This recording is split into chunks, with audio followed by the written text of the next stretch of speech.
بالمصطفى بلغ مقاصدنا واغفر لنا ما مضى يا واسع الكرم يا ربي بالمصطفى بلغ مقاصدنا واغفر لنا ما مضى يا واسع الكرم. الله الرحمن الرحيم.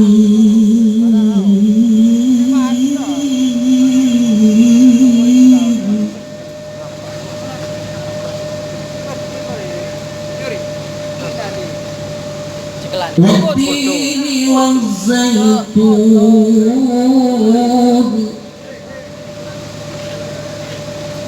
وطور سينين وهذا البلد الأمين.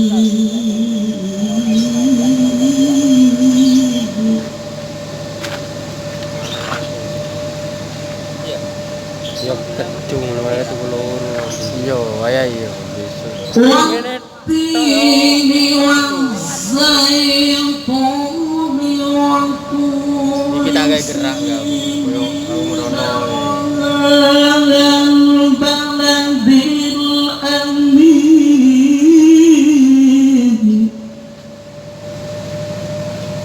Kecung yang gue cek. لقد خلقنا الإنسان في أحسن تقويم.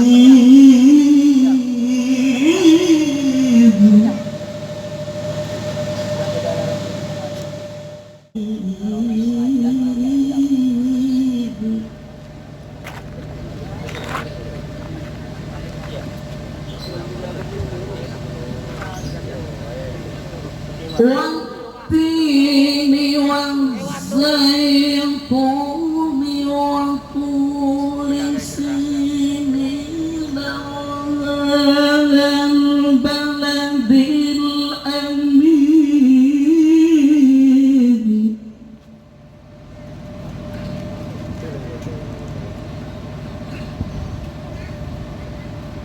لقد خلقنا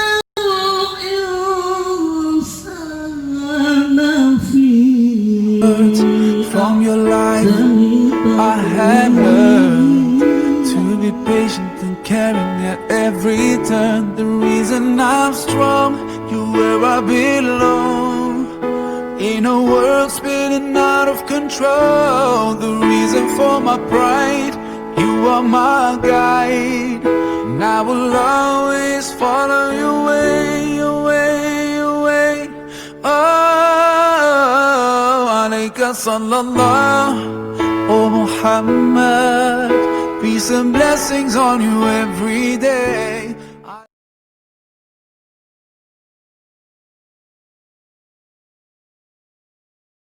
Wabarakatuh.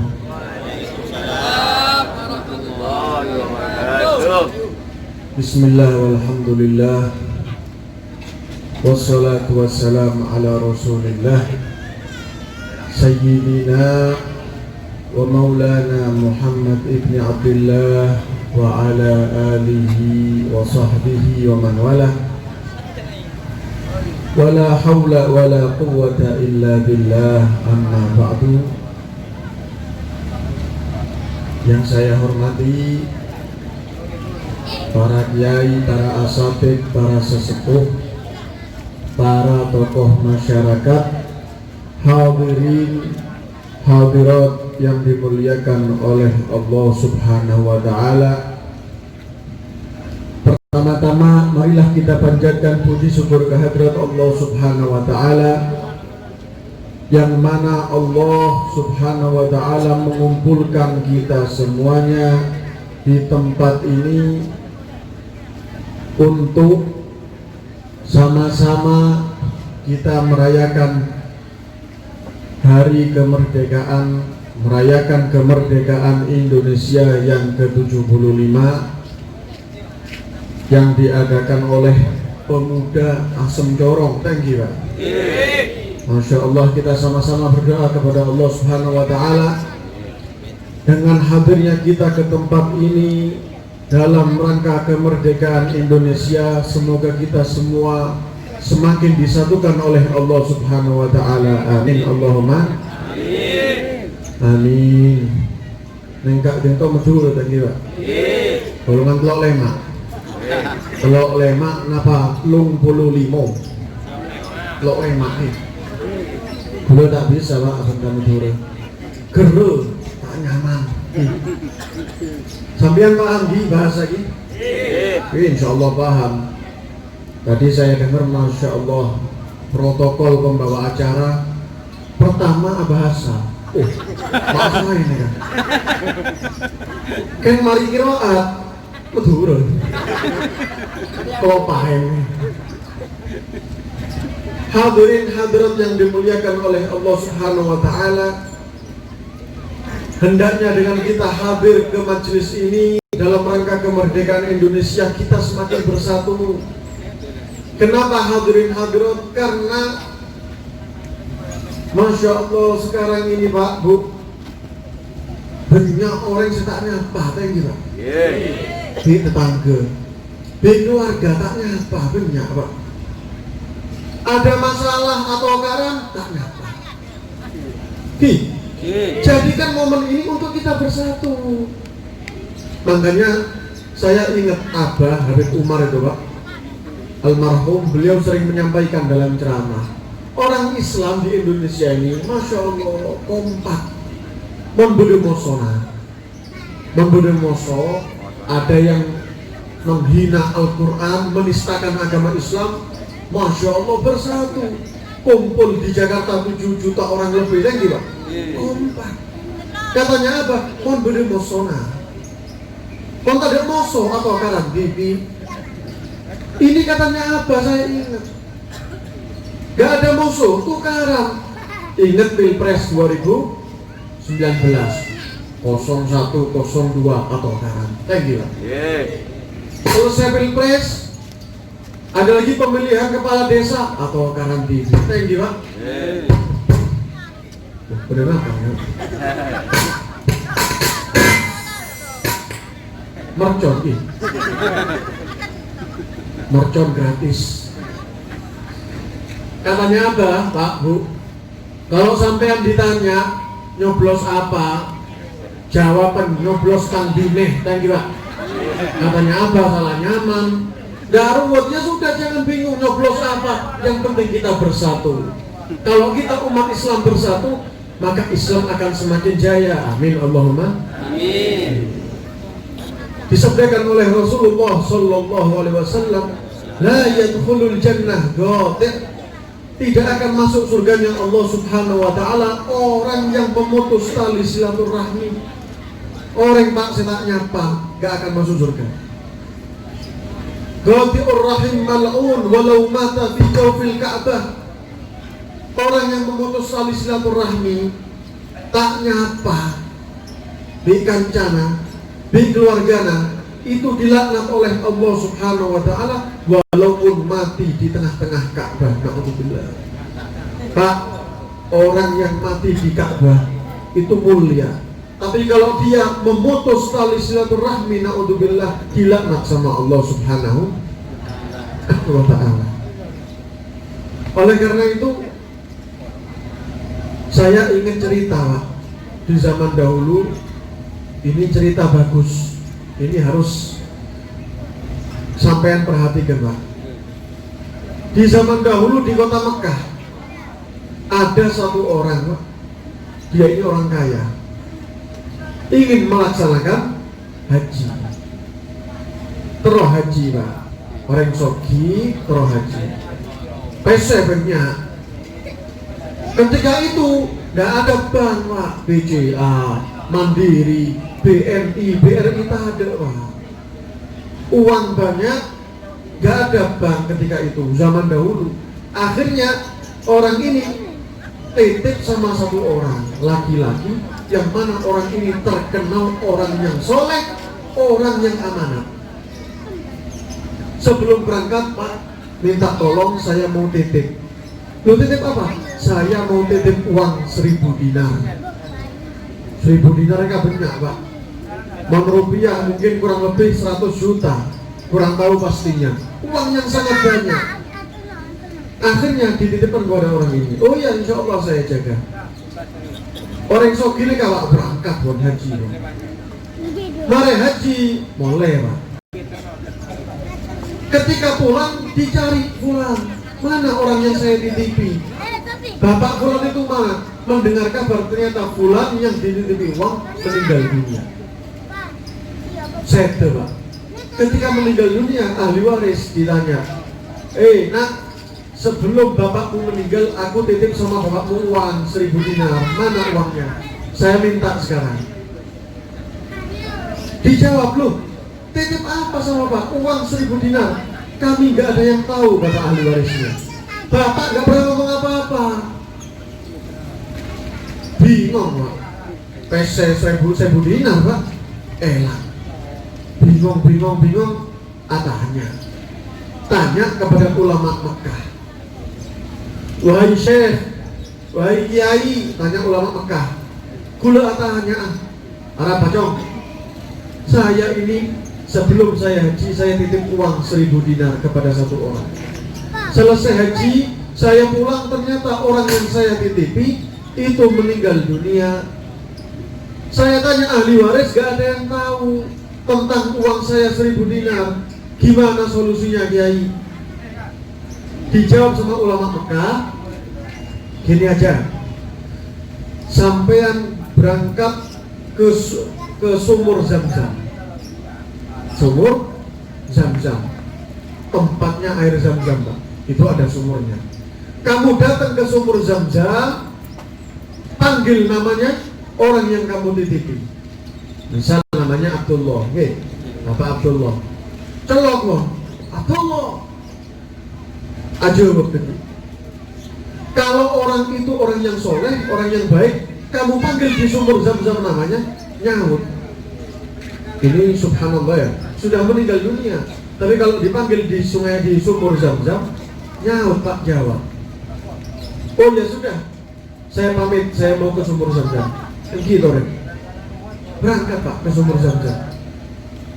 Sampai sumur Zam-Zam, dipanggil, wahai Fulan, Abdullah. Sekali, 2 kali, 3 kali, Abdullah. Tak jawab, Pak. Waduh, jangan-jangan orang ini orang yang jelek. Kalau orang baik langsung nyaut, katanya ulama Mekah.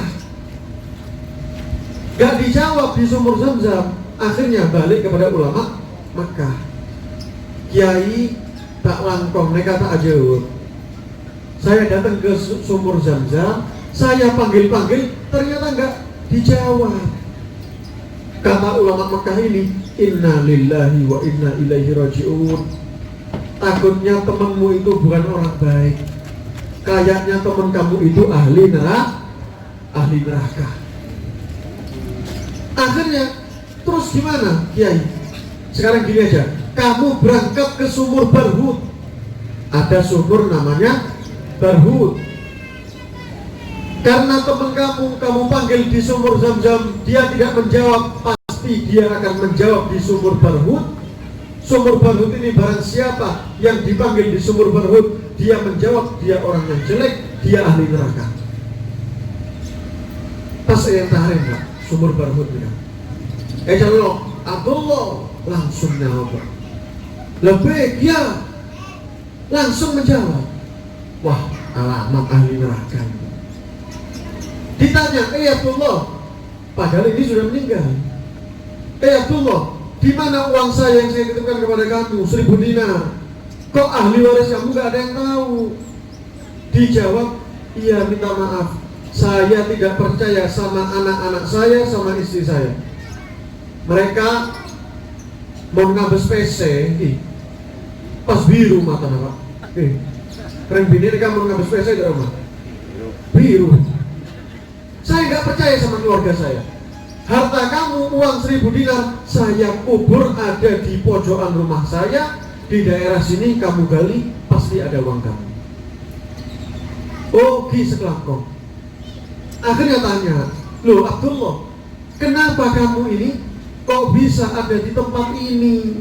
Sumur ini tempatnya ahli neraka. Kamu, padahal kami semua tahu kamu orang soleh, orang baik, orang amanat. Kok bisa kamu ada di sini? Iya, ketahuilah bahwa saya punya saudara perempuan yang aku bertengkar dengan dia, aku gak nyapa dengan dia. Tak nyapa, Pak, menjadi ahli neraka. Na'udzubillah min. Orang baik, orang soleh, Pak, tak nyapa, masuk ke dalam nerakanya Allah. Na'udzubillah. Oleh karena itu, ayo, kalau di antara kita ada yang gak nyapa, mulai sekarang tobat kepada Allah, minta maaf, baikan. Boleh Pak, saya tak nyapa. Oh, boleh Bu? Atau sekarang jumpa-jumpaan, boleh Bu? Ayo minta maaf. Mumpung ini hari kemerdekaan, persatuan, minta maaf sehingga kita tidak dilaknat oleh Allah Subhanahu wa Ta'ala. Sehingga dengan kita bersatu semakin membuat jaya Islam yang ada di Indonesia. Amin Allahumma amin. Kalau kita bisa bersatu, Pak, insya Allah kita selamat hidup di dunia sampai akhir. Amin Allahumma amin. Memang intinya kita hidup di dunia ini, kita ingin hidup selamat di dunia sampai akhirat. Tangki, Pak. Bagaimana caranya supaya kita hidup selamat? Ada resep daripada para ulama. Sebagian ulama mengatakan, innallaha khabba'a thalathan fi thalathin. Sesungguhnya Allah Subhanahu wa Ta'ala menyembunyikan 3 perkara di dalam 3 perkara. Apa itu? Yang pertama, innallaha khabba'a ridahu fi ta'atih, fala tahjiranna min ta'atihi syai'a, fala'alla ridahu fi. Sesungguhnya Allah Subhanahu wa Ta'ala menyembunyikan keridhaannya di dalam ketaatan kepada Allah. Maka jangan sekali-kali kalian meremehkan ketaatan kepada Allah. Mungkin ridhonya Allah ada di dalam ketaatan itu. Makanya dikatakan dalam satu hadis, imatatul adha anit thoriqi sodakoh. Sampean, Pak, memindahkan gangguan yang ada di jalan. Sampean ngabes, Pak, baru napa nih kamu turun? Paku nih, paku nih, baru paku neng jalan, Pak. Sampean kelihatan ada paku di jalan. Kalau ini sepeda motor lewat, bahaya, bisa kepreset. Sampean ambil, sampean buang. Itu sampean dihitung sodako. Remeh, thank you, Pak. Mudah, cuma memindah paku, sampean dihitung sodako. Jangan diremehkan. Mungkin keridhaan Allah Subhanahu wa Ta'ala ada di dalam amal yang remeh tersebut. Makanya dikisahkan Al-Imamul Ghazali radhiyallahu anhu. Pak, Bu, sampean oneng, Pak? Imam Ghazali oneng, Pak? Oneng iki. Nggih. Mati ibu oneng, Bu?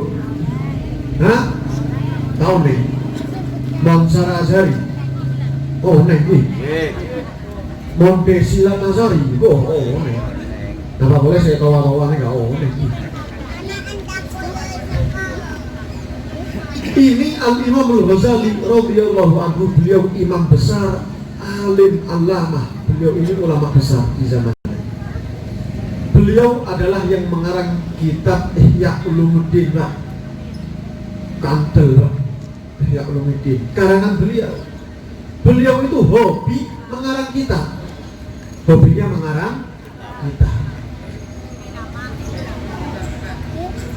Pernah suatu saat beliau itu, Pak, Al-Imamul Ghazali radhiyallahu anhu, di zaman dahulu mengarang kitab, menulis itu bukan dengan pulpen, Pak. Kalau sekarang enak, ada pulpen, ada pensil, ada batelot. Zaman dulu nggak ada. Gimana zaman dahulu? Kalau mau nulis ada tinta di mangkok, sama kayu dicelup, ditulis. Zaman dahulu, mungkin yang tua-tua masih ingat, ngalami mungkin. Imam Ghazali pernah ketika mengarang kitab, menulis, ketika itu ada lalat yang jatuh ke tinta, minum tinta, ya, minum tinta. Ketika mau nulis, mau diceluk, kelihatan lalat. Orang lalat Pak, kenapa menurun? Lalat, bener lalat, saya minum tinta. Ketika mau diceluk, Imam Ghazali mikir, neser, kalau saya celuk, kata Imam Ghazali, pasti lalat takut terbang. Dia lagi minum tinta, kasihan. Ditunggu Pak, sampai lalat kenyang terbang, baru dilanjut, diceluk, tulis lagi. Pernah seperti itu. Akhirnya Imam Ghazali, beliau meninggal dunia ya setelah sekian lama. Ketika meninggal dunia, ada satu orang soleh mimpi Pak. Dia bermimpi, di mimpinya ketemu Imam Ghazali. Sampai Imam Ghazali, saya mau tanya, apa yang dilakukan Allah Subhanahu wa ta'ala kepada kamu? Dijawab sama Imam Ghazali, alhamdulillah, ketika saya bertemu dengan Allah, saya ditanya tentang amal ibadah saya. Saya sebutkan ibadah saya satu persatu, sehingga amal ibadah saya diterima oleh Allah. Tapi ketahuilah wahai fulan, aku dimasukkan ke surganya Allah bukan karena ibadahku yang banyak, tapi aku masuk surga karena seekor lalat. Bingung Pak, maksudnya gimana Imam Ghazali? Cerita Imam Ghazali, saya pernah ketika mengarang kitab, saya mau mencelupkan kayu, mau menulis, saya lihat ada seekor lalat minum tinta. Saya tunggu, lalat terbang sudah kenyang, saya lanjut. Saya rahmat kepada lalat. Gara-gara itu saya dimasukkan ke surga oleh Allah Subhanahu wa ta'ala. Pak, Imam Ghazali masuk surga karena lalat. Remeh. Mau sampai ada remah Pak? Ya, kadang lihat semut dipateni kok, diinjak dipateni. Gak ada rahmat. Jangan diremehkan ketaatan kepada Allah. Mungkin keridhaan Allah ada di dalam ketaatan itu. Yang kedua, innallaha khabba'a suhtahu fi ma'siyatih fala tahjiranna min ma'siyatihi syai'a fala'alla suhtahu fihi. Sesungguhnya Allah Subhanahu wa ta'ala menyembunyikan marahnya Allah di dalam kemaksiatan kepadanya. Maka janganlah sekali kalian meremehkan maksiat kepada Allah. Mungkin marahnya Allah ada di dalam kemaksiatan itu. Di zaman dahulu Pak, ada satu orang sedang haji. Orang ini menempelkan badannya ada di Ka'bah. Ketika menempelkan badannya di Ka'bah, dia itu nangis, doa cuma diulang-ulang. Doa satu hal yang diulang-ulang. Apa doanya? Ya Allah bihusnil khatimah, Ya Allah bihusnil khatimah. Ahlan wa sahlan.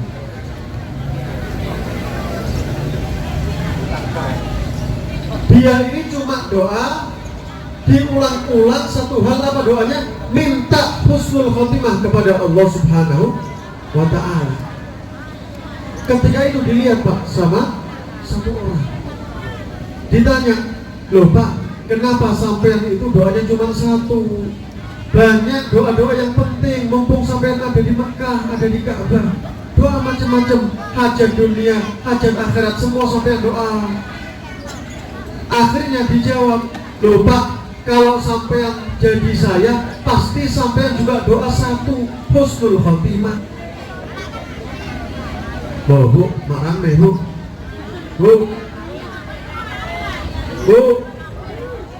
Jangan Bu. Mak rame nih. Boleh ceramah ibu ceramah dia. Loh, emang kenapa sampean ini ditanya sama orang ini? Saya itu punya kakak, katanya dia. Kakak saya ini ahli ibadah, jadi muadzin selama 70 tahun. Muadzin gratis Pak, gak dibayar. Pahalanya besar, orang soleh. Ketika itu kakak saya meninggal dunia, meninggalnya naudzubillah su'ul khotimah, tidak membawa agama Islam. Saya bingung, kakak saya ahli ibadah, matinya su'ul khotimah, apalagi saya. Jangan jangan saya ini mati suul khotimah. Makanya saya ini minta di Ka'bah ini untuk meninggal dalam keadaan husnul khotimah. Akhirnya Pak ditanya sama temennya, sebentar, kakak sampean pasti punya amal jelek yang dilakukan. Kok bisa orang baik, ahli ibadah, mati suul khotimah? Dijawab, ya kakak saya ini suka mencari kejelekan orang lain, suka ngerasani orang lain. Ngerasani Pak, cuma ngerasani riba, menggunjing orang, mati suul khotimah. Naudzubillah. Remeh ya, ngerasani orang, sampean sering mungkin, cuma jangan diremehkan. Mungkin marahnya Allah ada di dalam kemaksiatan itu. Yang terakhir, innallaha khabba'a wilayatahu fi khalqihi fala tahqiranna min ibadihi syai'a fala'allahu waliyyun lillah. Sesungguhnya Allah Subhanahu wa ta'ala menyembunyikan kewaliannya di dalam semua hambanya. Janganlah kalian meremehkan hamba-hambanya Allah, mungkin saja dia wali. Pak, wali itu Pak, gak ada yang tahu. Tadi saya unik Pak, siapa wali, sampai gak ada yang tahu. Janganlah sampai ini meremehkan seseorang pun, mungkin dia wali. Tidak berkumpul 40 orang kecuali pasti ada wali di dalamnya. Di majelis ini Pak, 40 orang lebih, pasti ada wali. Siapa saya wali? Gak ada yang tahu. Maka jangan meremehkan orang, mungkin saja dia wali. Kalau kita bisa mengamalkan 3 ini, jangan meremehkan ibadah atau ketaatan kepada Allah, jangan meremehkan kemaksiatan kepada Allah, jangan meremehkan orang. Kalau bisa kita lakukan 3 ini, insya Allah kita hidup selamat di dunia sampai akhirat. Amin Allahumma amin. Semoga dengan hadirnya kita di tempat ini, kita semua disatukan oleh Allah Subhanahu wa ta'ala, dan kelak kita semua dimasukkan ke surganya Allah Subhanahu wa ta'ala. Amin Allahumma amin. Mungkin cukup ini, semoga bermanfaat. Hadza minni wa minkum. Wassalamualaikum warahmatullahi wabarakatuh.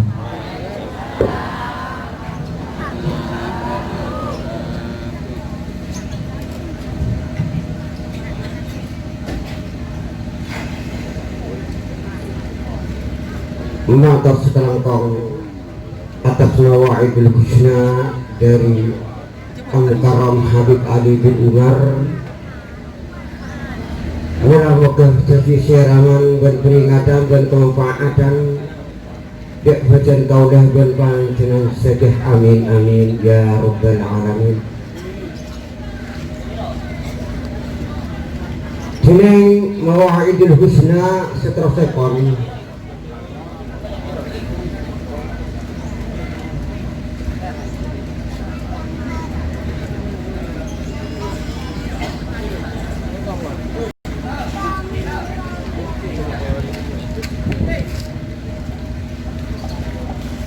kalau ulangin